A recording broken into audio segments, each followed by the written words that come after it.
Hope you're well, hope you're well. Hope you're swell. Hope you're wavy, hope you're wavy. Hope you're great. Yeah. Gravy, hope you're gravy.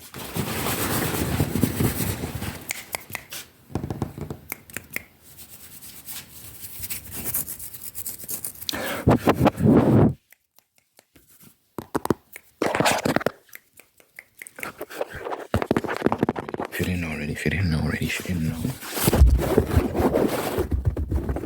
I make music. I'm doing a song day challenge with goals to drop a song until the end of the year.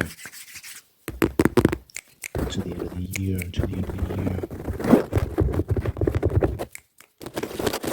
dropped 7 songs every Friday.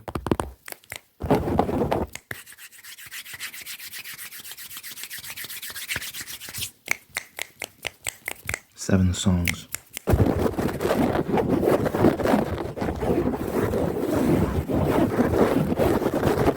So link in the description if you want to check all that out.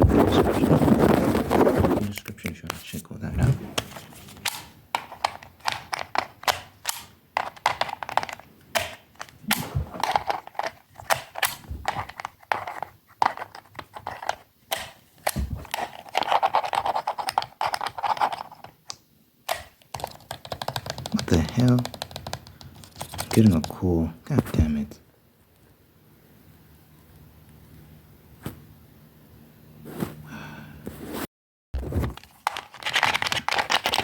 I need to remember to put my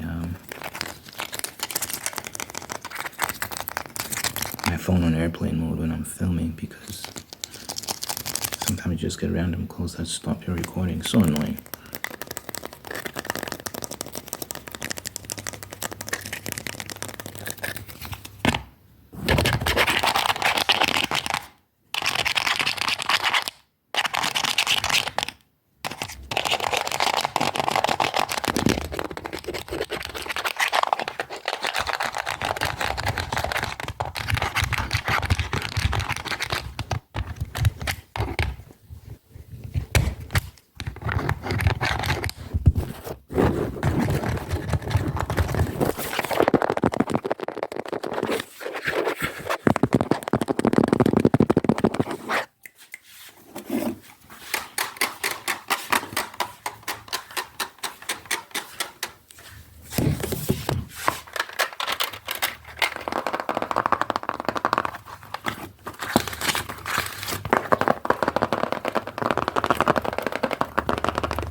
The other day, I talked about how that show, My Wife and Kids,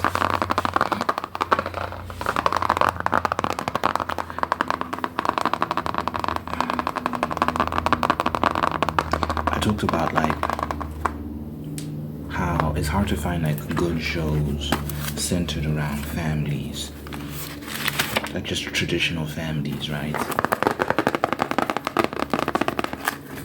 And what I feel like My Wife and Kids got right, because there are other shows centered around families. What My Wife and Kids got right is Michael Kyle, the main character, the father of the family. He's actually a good, competent man, worthy of respect. And you know, like,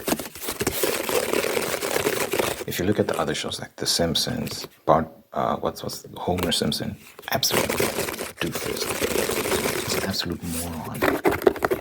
And I don't know any man that wants to be like Homer Simpson.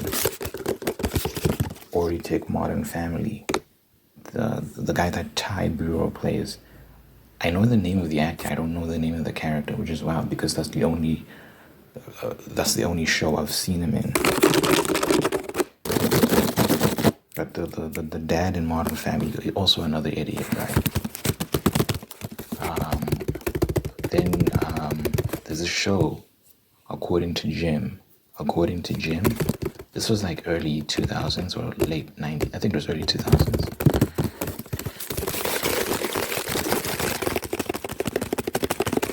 was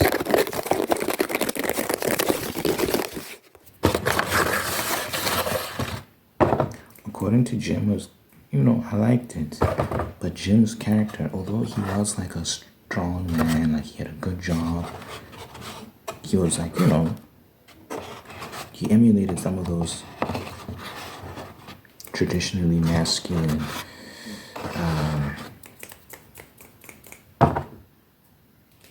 what's the word I'm looking for?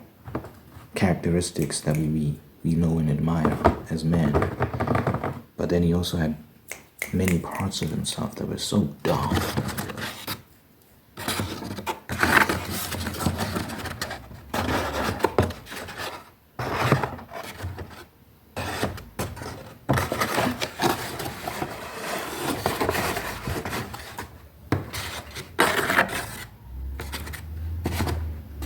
So, like, for example, in the show, there was an episode where he'd forgotten his wife's anniversary. But that was like a common theme for this guy. He always forgets his wife's anniversary. And what he did was every year he would get his wife's sister. He'd get his wife's sister to get a gift for her. And then he'd pretend like he'd gotten the gift. But then in the episode, that year things didn't go as planned, and he ended up getting in trouble. And like there was all sorts of ridiculousness going on. I'm like, but this guy, like men aren't like this in general. It's not a good portrayal to make men look that dumb all the time. You know what I'm saying? It's not a good thing to make men look that dumb, because you're sending a negative message and you're instilling a certain image of men. What I liked about My Wife and Kids is Michael Kyle.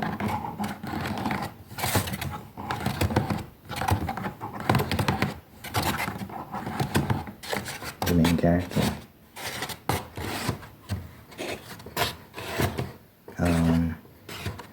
He was a competent man. And he has these eccentricities, which is what makes the show funny.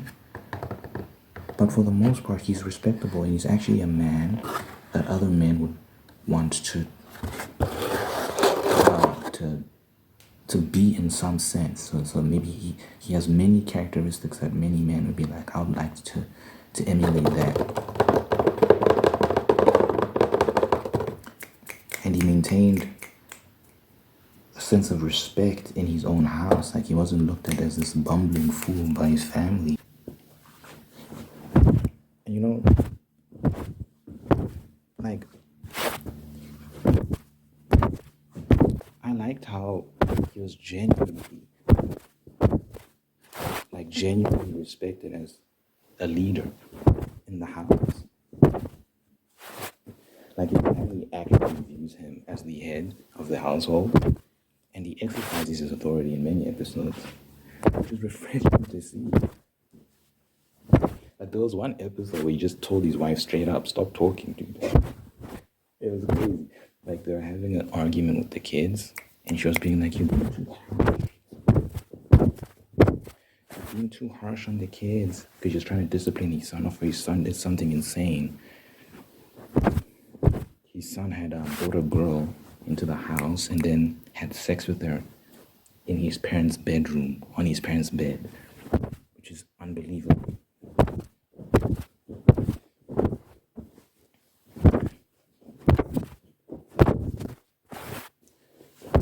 So, he was disciplining his son, and his wife was like, you're being too harsh, And he told her, zip it, please. Sure. And she listened, which is amazing. And some ladies might hear that and be like, oh my God, no, like patriarchy, misogyny. No, I think it's like, it's leadership. It's like,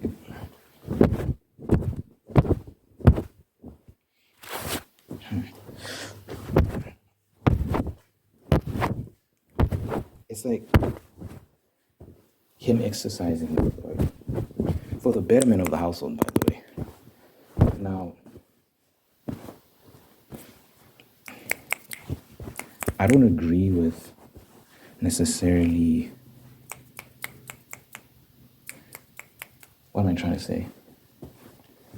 The punishment he chose was to kick the son out of the house, which yeah, she was right to be like, chill, bro, chill. But there have been many other moments where JD, the wife, was just being so unreasonable, in which he should have said what he said about her keeping quiet. He should have said it in those moments instead of that one. He chose the wrong moment to exercise that power. But I do think you should be allowed to be like, yeah, sometimes.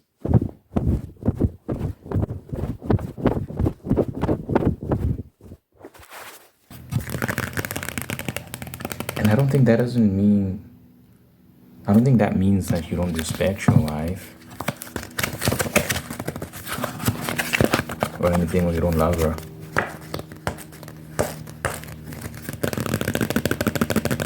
It's just that I just feel like men are more practical in their assessments and more likely to instill discipline in the household, and women are more emotional a lot of the time. So they might not get why certain courses of actions are important, but you have to trust that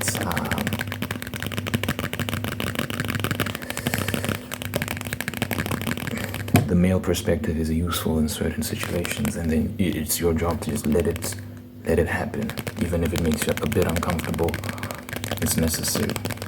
There's a reason why,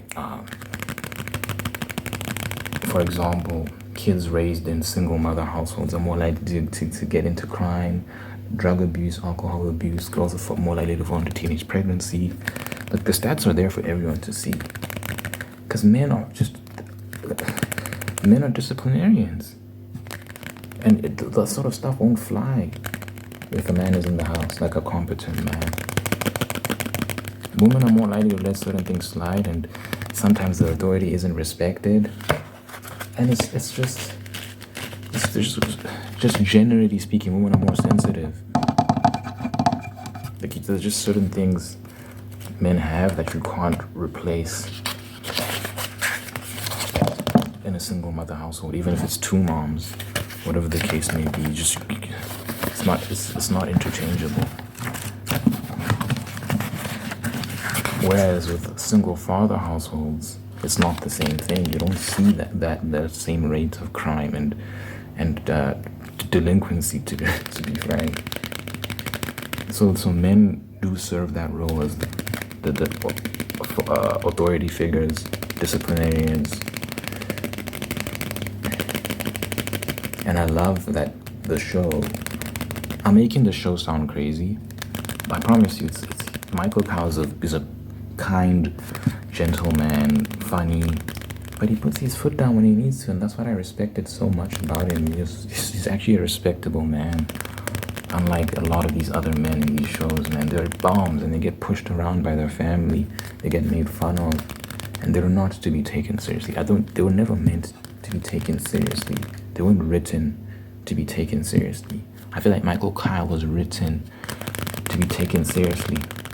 While he's still goofy, he still does a lot of goofy things. He's still a funny guy, but you respect him, and that's a hard balance to achieve even in real life as a person. But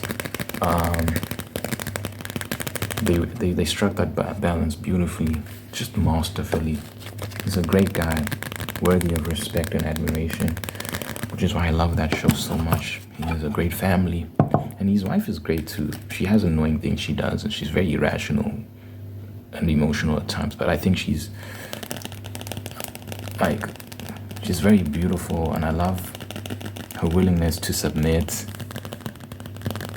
Like, she's just stay-at-home mom. She cooks and cleans for her family. She's there for her kids. Ladies, like, you don't realize how important it is for mothers to be in the home and be there for their kids. Like, it's so important for the family structure, for the household. It does wonders. You know, you'll always have the option to work if you want to, but I feel like most people, not just women, most people don't want to work. Because it's not like most people are living their dream job, living their dream life. You're working for a corporation, or you're working some job where you have a boss that's giving you things to do, and sometimes your boss is yelling at you, and you'd much rather be at home, right? So I think it's important for most women to really seriously consider returning to the home and living that sort of life. And you can still have your hobbies, you can still have things you can do in your free time, but you're there for your house, your household, or you're there for your family, instead of being there for some corporation. Like, I don't understand why that's appealing to people. Women back in the day, stay-at-home moms back in the day, were very industrious.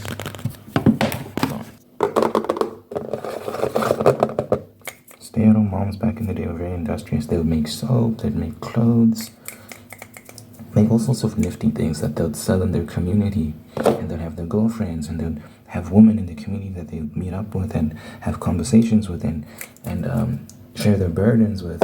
It was great, and women were a lot happier then than they are now, despite the flaws and the shortcomings of the old society. And we can improve upon those flaws, but as men we can acknowledge our shortcomings and understand that women are different but equal.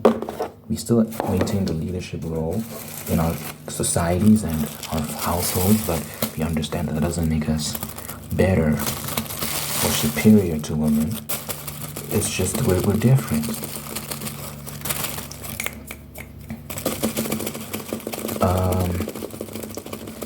So you can still have a balanced lifestyle that's fulfilling, and you're happy, and you're not stressed by work constantly. I don't understand why that message sold so well, and just women are just miserable now. They're not happier. I think we all know that. Corporate life is not a happy life. So that's why I liked Jay. She did show some resistance in the first season to the stay-at-home mom thing, but she came around, made the right choice, and stayed at home and lived with the kids. When I have kids, I want to homeschool them, and I'd like to have a woman that can educate my kids, maths, English, that sort of stuff. Just the basics. By the way, kids who are homeschooled score higher in standardized tests than kids who learn through the public school system. Just a fun fact. Even though the kids that are homeschooled spend far less time doing schoolwork than the public school kids. I think,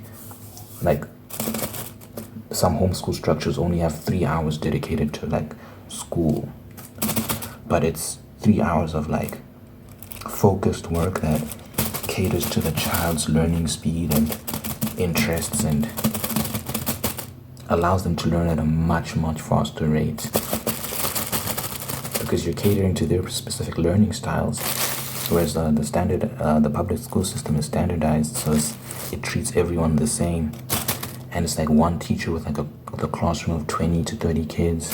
She has he or she has no time to slow down for you, and that's what happened to me in high school. I remember with maths, we'd started doing functions, and I didn't get functions right away, but the class was moving at such a rapid rate, because I was in the quote-unquote smart class, because they'd put you in a class according to your grades. So I was in the highest class, so that the rate of learning was extremely quick. And when we got to functions in maths, I fell behind, and I couldn't even ask the teacher to explain things to me, because I wasn't getting them, because she was impatient, and she was you need to catch up in your own time. And as a result, I fell behind, and that was the beginning of my descent in my grades, because everything else after that just started falling off. I just became so overwhelmed. So that's the shortcoming of the public school system. one of the shortcomings. Many shortcomings, but yeah.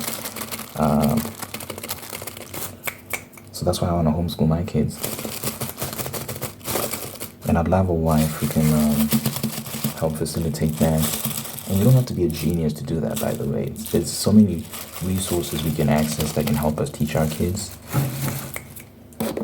and teach them the basics. And if they want to go further in advanced learning, like and it's subjects we no longer can help them in, they exceed our level of expertise, we can hire tutors. There's so many things they can do. There's online courses they can take. There's so many ways to help our children learn without actually enrolling them in the public school system. So that's another reason for ladies to be at home. And it can be very fulfilling too. You get to grow close to your kids and develop memories with them. And because they don't spend as much time doing schoolwork, you can travel with them, you can take them out often. Like your family life just becomes way more fulfilling. There's pizza, by the way, which I'm gonna have later.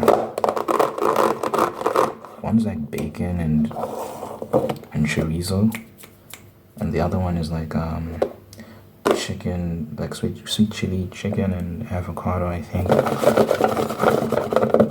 The Italians are rolling. I was gonna say rolling in the graves. They're not dead. The Italians are punching the air right now. We've been very liberal with modifications of traditional pizza. Anyway, so yeah, My Wife and Kids is an excellent show. It's not perfect. It has been touched by feminism, which I'm not a fan of. Even though it was released in 2001, feminism, third wave feminism, they say it started in the 90s, but I think you could see many of its markers long before then. I'd say going as far back as the 60s. So by 2001, there was no chance. These shows had no chance, especially like Hollywood, because we know Hollywood is ultra woke. So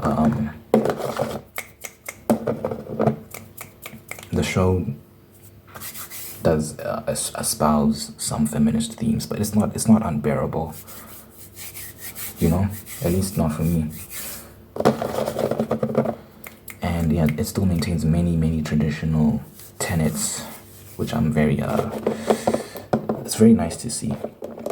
And it shows a black family just being normal, just behaving and not doing anything debaucherous, and is espousing good values that anyone can get behind for the most part. There was an episode where Michael was like,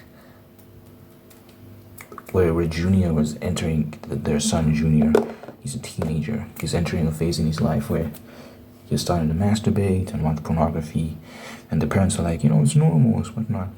The sexual urges are definitely normal, but I think they should have a conversation with their son about porn and how it's not good and how it degrades women and how it messes with your brain as well, and it warps your view on sex, and it's just not good. It encourages short-term gratification while ignoring the consequences of that. I think it's good to be disciplined. And it's a hard habit to break once you get into it as well. So I think they should have had that conversation, but they didn't. And, they didn't really have any sort of conversation about premarital sex, which, that's just modern society in general. Most people don't think there's any issue with that, but there's so much evidence to the contrary. Premarital sex, more often than not, leads to divorce. Your chances of divorcing when you engage with a certain number of sexual partners increases exponentially. So they should teach our kids, don't have sex before marriage. Just don't do it, boys or girls. But their son, Junior, they didn't have that conversation with him at all. In fact, his dad encouraged him, gave him a high five. Which is It's not good. That's not good at all. I'm gonna tell my boys, wait until you're married, son. It'll be much better. Also, the couples that report the highest satisfaction within their sex lives are couples that have only been with each other in their entire life. Like that people will tell you that, they'll tell you this lie that if you have a very limited amount of sexual partners, you're not going to enjoy sex as much because you're going to be inexperienced. What a load of hogwash. Sex is about communication. It's not about experience. It's like you're talking about human beings. Everyone's different and everyone has their own different kinks and things they're into. And the only way to enjoy sex with your partner is to communicate and develop a language, a sexual language between each other. So you don't need to be with 100 different people to be sexually experienced. You go to that one person, and over the course of however much time you need, you develop an understanding of each other and each other's interests, each other's bodies. And then your sex life becomes so good, and it becomes even better because you have no prior knowledge or experience to compare your current experience to, which is why virgins who get married and have sex report the most satisfied sex lives because they don't have that paradox of choice, which I've talked about before. Very briefly, paradox of choice is when you have so many options that you become paralyzed.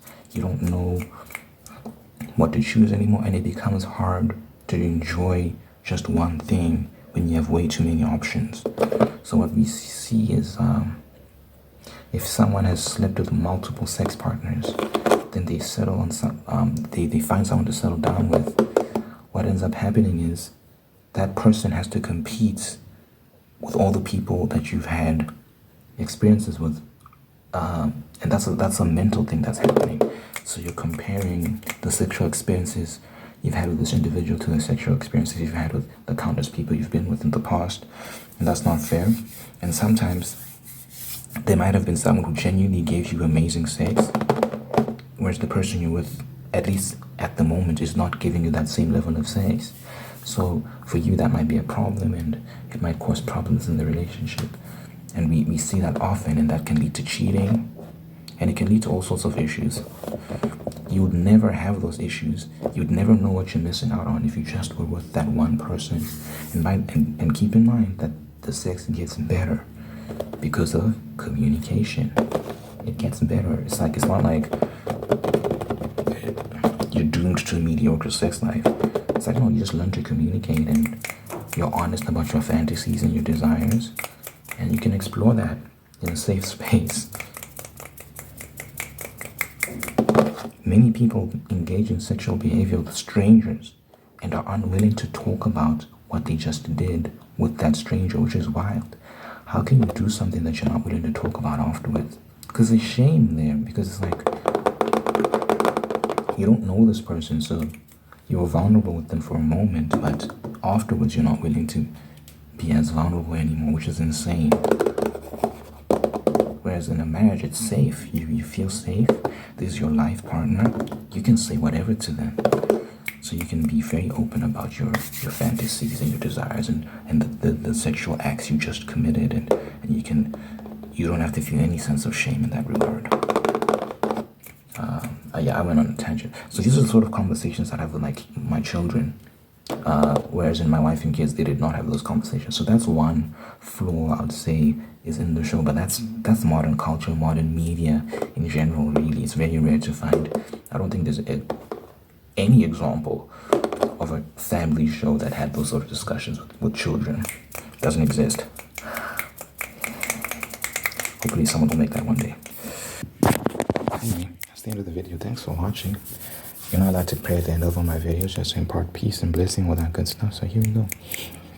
Dear God, thank you for this individual watching this right now. Thank you for blessing them, making them whole and unique, and you guiding them on a good path, a path towards peace, a path towards righteousness, a path towards fulfillment and prosperity. Thank you that you're introducing good people in their life who take care of them and bring out the best in them, really, so that, they wake up every morning with something to do, and they're excited about what the day has in store for them. They're excited about the people they get to see. Thank you that you're constantly blessing them. Help them be grateful for their blessings. Help them count their blessings every day and just give thanks so that that spirit of gratitude can attract even more blessing, even more fulfillment. So yeah, good health, long life, and happiness over this individual, over their friends, over their family. In your mighty name I pray. In Jesus' name I pray. Amen.